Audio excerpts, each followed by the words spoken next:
అందరికీ నమస్కారం. Welcome to it's TV. ప్రస్తుతం మనతో పాటు ఉన్నారు ప్రొఫెసర్ డాక్టర్ ముల్లపూడి సత్యనారాయణ గారు. గురువు గారితో మాట్లాడి 2026 ఉగాది పంచాంగం అంటే మన శ్రీ పరాభవనామ సంవత్సరంలో 12 రాశి వారికి కూడా ఏ విధంగా ఉందో గురుగారితో మాట్లాడి తెలుసుకుందాం. నమస్కారం గురుగారు. నమస్కారం అమ్మా దాక్షాయణి.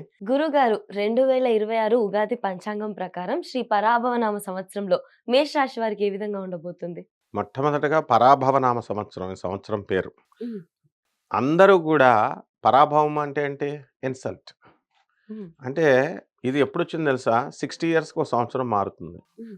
1966లో వచ్చింది.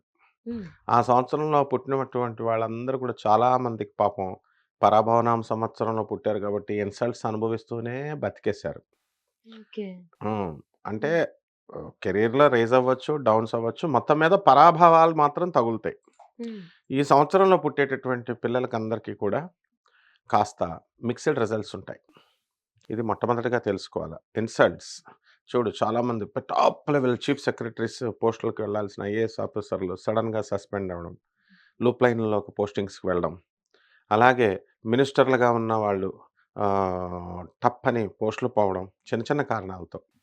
అలాగే ఈ యొక్క నేమ్ అండ్ ఫేమ్ బాగా సంపాదించినటువంటి 'కమలాకర్' హ్మ్. భట్ కర్ణాటకలో యాస్ట్రాలజర్.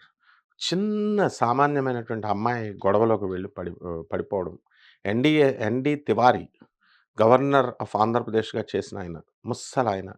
ఆయన అమ్మాయిల విషయం కోసం గవర్నర్ పోస్ట్ పోగొట్టుకోవడం ఇవన్నీ ప్రజలకు తెలిసినవే. హ్మ్. కాబట్టి ఇలాంటివన్నీ కూడా పరాభవనామ సంవత్సరంలో జరుగుతాయి. ఈ సంవత్సరం పరాభవనామ సంవత్సరంలో మొట్టమొదటగా గ్రహస్థితులను మనం చూసుకోవాలి. ఉగాదితో ప్రారంభమయ్యేటటువంటి ఈ యొక్క తెలుగు సంవత్సరం దీంట్లో ఆహ్, కుంభరాశిలో మనకి రాహువు ఉంటాడు. హ్మ్. తర్వాత శని మీనరాశిలో ఉంటాడు. ఎప్పటి వరకు ఉంటాడు ఈ రాహువు? నవంబర్ 25, 2026 సంవత్సరం వరకు ఉండి, తదనంతరం మనకి మకర రాశిలోకి వచ్చేస్తాడు. అలాగే కేతువు సింహరాశిలో నవంబర్ 25, 2026 సంవత్సరం వరకు ఉండి, ఆ తర్వాత ఆయన ఆహ్, కర్కాటక రాశిలోకొస్తాడు. ఇక గురుడు మిథున రాశిలో ఉన్నాడు ఇప్పుడు. జూన్ 2, 2026 సంవత్సరం తర్వాత కర్కాటక రాశిలోకొస్తాడు. అలా ప్రధానమైనటువంటి ఈ 4 గ్రహాల మీద మనకి ఈ నూతన సంవత్సరం అనేటటువంటిది నడుస్తుంది. గురుగారు ఈ మీనంలో శని ఉంటారన్నారు గదా! ఎప్పటి వరకి ఉంటారు? ఇది నెక్స్ట్ మళ్ళీ వచ్చే సంవత్సరం మార్చ్ వరకు మధ్యలో మేషరాశిలోకి వెళ్ళడం, వెనక్కి రావడం ఉంటుంది. హ్మ్. ఒక ఈ ఈ 2026 మళ్ళీ నెక్స్ట్ ఉగాది వచ్చేంత వరకు కూడా శని మీన రాశిలోనే ఉంటాడు. హ్మ్. అందువలన మనకి ఈ గ్రహస్థితి వల్ల 12 రాశుల వారికి ఏ విధమైనటువంటి ఫలితాలు ఇస్తాయో ఒక్కొక్క రాశి వారీగా మనం చెప్పుకుందాం. హ్మ్. మేషరాశి వారికి మొట్టమొదటగా ఆదాయం 11 ఉంది. వ్యయం 5 ఉన్నాయి. హ్మ్. అంటే ఆదాయాలు ఇన్‌కమింగ్స్ తెగొచ్చేస్తున్నాయి డబ్బులు.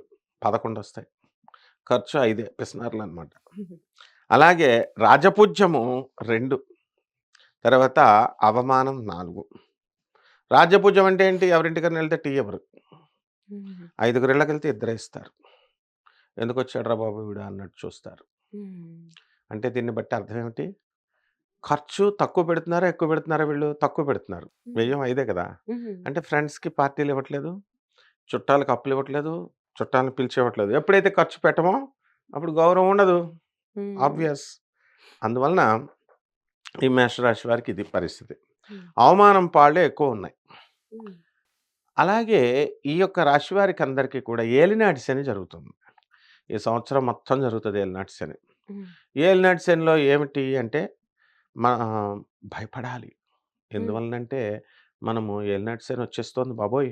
అని అప్పటికప్పుడు ఎగ్జామ్స్ ముందు రోజు book all in one guide కొని రాత్రి మాత్రమే చదివితే పొద్దున్న 6 గంటలే టైం ఉంటుంది. హ్మ్. చదివితే మార్కులొస్తాయా?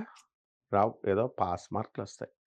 అలాగే సంవత్సరం అంతా వదిలేసి జీవితం మనకిప్పుడు ఎంత వయసొచ్చిందో అంత వయసులో కూడా మనము మంచి పనులు చేయకుండా, పేదవాళ్ళని పట్టించుకోకుండా, రోగిష్టి వాళ్ళని, పేదవాళ్ళని, వికలాంగుల్ని, అనాథల్ని, ఆ తర్వాత ఈ యొక్క ముసలివాళ్ళని మన ఇళ్ళలో ఉన్నటువంటి ముసలివాళ్ళకే తిండి పెట్టకుండా, సాధువులకి ఏమి చేయకుండా అప్పుడు ఎంజాయ్ ఫ్రెండ్స్, ఎంజాయ్‌మెంట్ అంటూ తిరిగితే శని ఊరుకుంటాడా మరి? ఇప్పుడు దంచుతాడు. జంతాత చేసేస్తాడు ఇప్పుడు మేషరాశి వాళ్ళందరిని. కాబట్టి ఈ మేషరాశి వారికి మనకిప్పుడు ఏమిటి అంటే ఏలినాటి శనిలో ఏం చేయాలి? ఫస్ట్ అండ్ ఫస్ట్ ఓహో! నువ్వు స్వేచ్ఛగా ఉంటావా? Independent. Do you want to live independently? చెప్తా నీ సంగతని. పెళ్లి చేసేస్తాడు. పెళ్లి శుభమా? మంచే చేస్తున్నాడు శని. కానీ బ్యాడ్ నేమ్ చెప్పి పెడతారు శనికి. చూడు. బంధాలలో ఇరికిచ్చేస్తాడు. అందువలన అలాగే లేకపోతే వీళ్ళు ప్రేమ, ప్రేమ, ప్రేమ అంటూ అటు ఆళ్ళింట్లో తల్లిదండ్రులు చెప్పుకోరు. ఇటు ఈళ్ళింట్లో తల్లిదండ్రులు చెప్పుకోరు. లాస్ట్‌కి వీళ్ళిద్దరూ ముసలోళ్ళైపోయి అమర ప్రేమికులైపోతారు. టాటా, రతన్ టాటా వీళ్ళందరూ కూడా అంత అపర కోటీశ్వరుడు రతన్ టాటా. ఎంత గొప్పవాడు. ఆయన ప్రేమికురాలు హ్యాండ్ ఇచ్చిందని చెప్పి లైఫ్ లాంగ్ పెళ్లి చేసుకోలేదు. అది స్వచ్ఛమైన ప్రేమ రతన్ టాటాది. మరి అలా ఈ మేషరాశి వాళ్ళకి ఇప్పుడు స్వచ్ఛమైన ప్రేమ ఎక్కడుంది? లేదు. కాబట్టి అమ్మా దాక్షాయిణి, ఈ యొక్క మేషరాశి వారికి అందరికీ కూడా ఇల్లు లేనటువంటి వాళ్ళు ఇల్లు ఇచ్చేస్తాడు. స్థలాలు లేనటువంటి వాళ్ళు స్థలాలు కొంటారు. అలాగే ఎక్కువ కొన్నారనుకో బంగారం రేట్ ఎక్కువుంది. రేటు ఎక్కువైపోతుందని దొంగ జ్యోతిష్కులు యూట్యూబుల్లోకి వచ్చి చెప్తున్నారు. అబ్బే! 5,00,000 అయిపోద్ది. బంగారం తులం బంగారం. అంటే పేదవాడు ఏమైపోతాడు వీడు? వీళ్ళు రెచ్చగొడుతున్నారు ఇన్వెస్ట్‌మెంట్‌కి బావుందని. వీళ్ళు కొంటున్నారు. పేదవాడు ఏమైపోతాడు? వాడు కొనగలుగుతాడా? పేదవాడి పిల్లల్ని పెళ్లి చేసుకోవాలంటే ఎన్ని తులాలు బంగారం పెడతావని అడుగుతాడు. 2 దాచుకో నీ దగ్గరే అనేటటువంటి అహంకారులు కూడా ఉన్నారు డబ్బున్న వాళ్ళల్లో. అటువంటి వాళ్ళు ఏమవుతారు? కాబట్టి బంగారం కొన్నటువంటి మేషరాశి వాళ్ళకి ఇన్‌కమ్ టాక్స్ రైడింగులు జరుగుతాయి వీళ్ళ మీద. దొంగలు పడతారు. కాబట్టి ఏదో ఇంద్రుడు, చంద్రుడు అని చెప్పే జ్యోతిష్యం కాదు మనది. ఉన్నదున్నట్టు చెప్తాం మనం. కాబట్టి ఈ రాశి వారికి అందరికీ కూడా ఇది 12 ఉంటున్నటువంటి శని చేసేటటువంటి మహిమలు. ఇక ఏమిట్రా బాబు శుభమాని ఉగాది ఉగాది వీడియో పెట్టుకుంటుంటే ఏంటి వీడు భయపెడుతున్నాడు అనుకోకూడదు. లెర్న్. ఇప్పటికైనా మారమని చెప్తున్నాం మనం. ఇక అప్పుడు శనీశ్వరుడు బ్రహ్మాండంగా మీకు హెల్ప్ చేస్తాడు.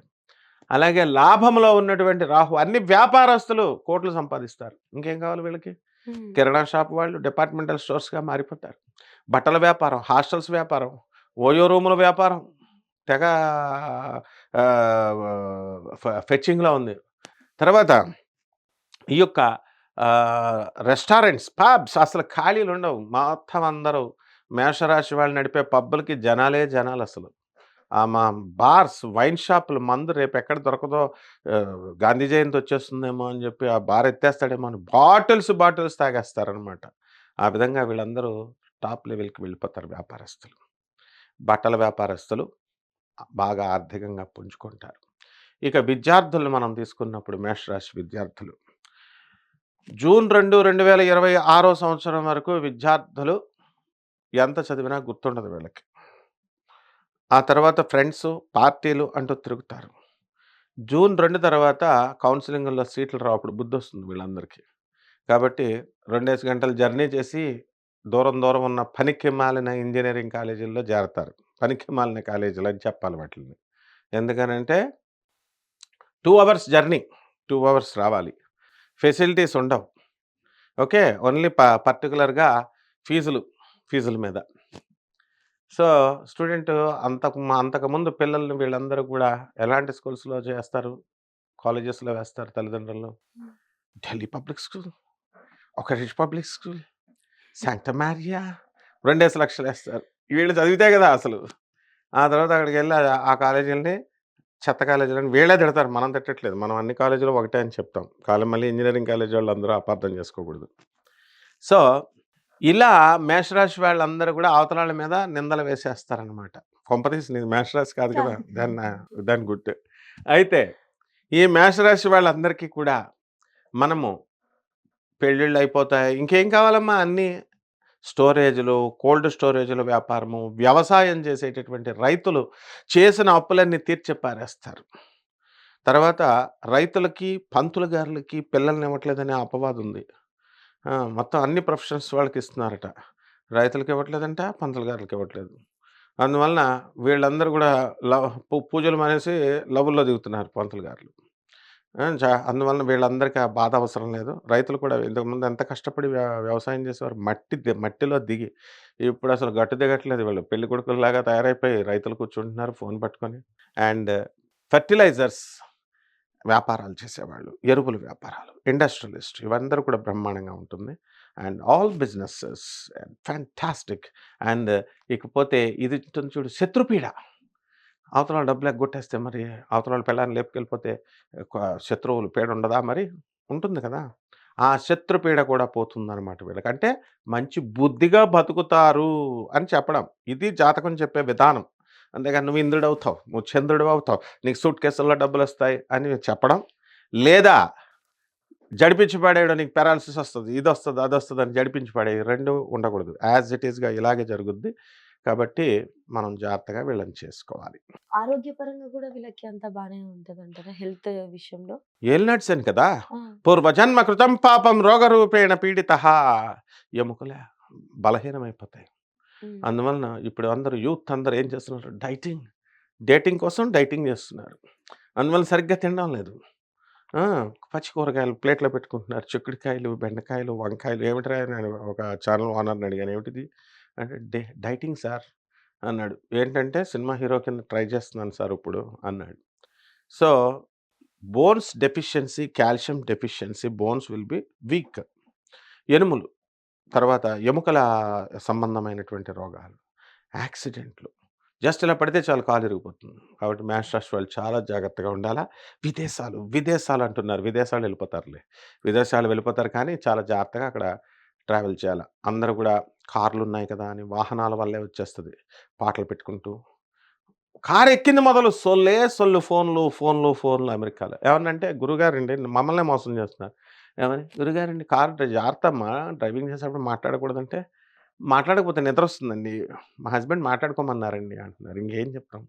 సో, ఈ ప్రాబ్లమ్స్ వస్తాయి ఆరోగ్యం. గురుగారు మరి వీళ్ళకేమైనా పరిహారాలు లాంటివి ఏమైనా చెప్తారా? ఎందుకు లేవమ్మా పరిహారాలు? మీ ప్రవర్తన మార్చుకోండి, మీ బుద్ధి మార్చుకోండి, పేదవాళ్ళకి దానాలు చేయండి అంటే చేయరు. శని మొత్తం పోతుంది. కమాన్ నూనె పోసేయండి అంటే నూనె పోసేస్తారు. నువ్వుల నూనె కిలోంపావు అభిషేకం. నల్ల నువ్వులు కిలోంపావు మొత్తం ఎవరికి? పేద బ్రాహ్మడికి దానం చేయాలి. అలాగే నల్లని వస్త్రాన్ని దానం చేయాలి. రావి చెట్టు చుట్టూ ప్రదక్షిణాలు చేయాలి. అండ్ ఈ యొక్క ఓం శనైశ్చరాయ నమః అంటూ శనిని గౌరవించాలి. అలాగే చక్కగా ఈ సంవత్సరం పరాభవనామ సంవత్సరం కాబట్టి మనము శుక్రవారం నాడు మనం మహాలక్ష్మి అమ్మవారికి పూజ చేసుకోవాలి. And worship the creature not the creation అనేటటువంటి సూత్రాన్ని జనం అర్థం చేసుకోవాలి. ఎవరిని? సృష్టికర్తను ప్రేమించాలి, దేవుణ్ణి. హ్మ్. అంతేగాని దేవుడు సృష్టించిన మనుషుల్ని ప్రేమిస్తే ఏమవుతారు వీళ్ళు? మోసపోతారు. ఈ ఈ రెమెడీస్ చేసుకుంటే చాలమ్మా. ధన్యవాదాలు గురుగారు. ధన్యవాదాలమ్మా.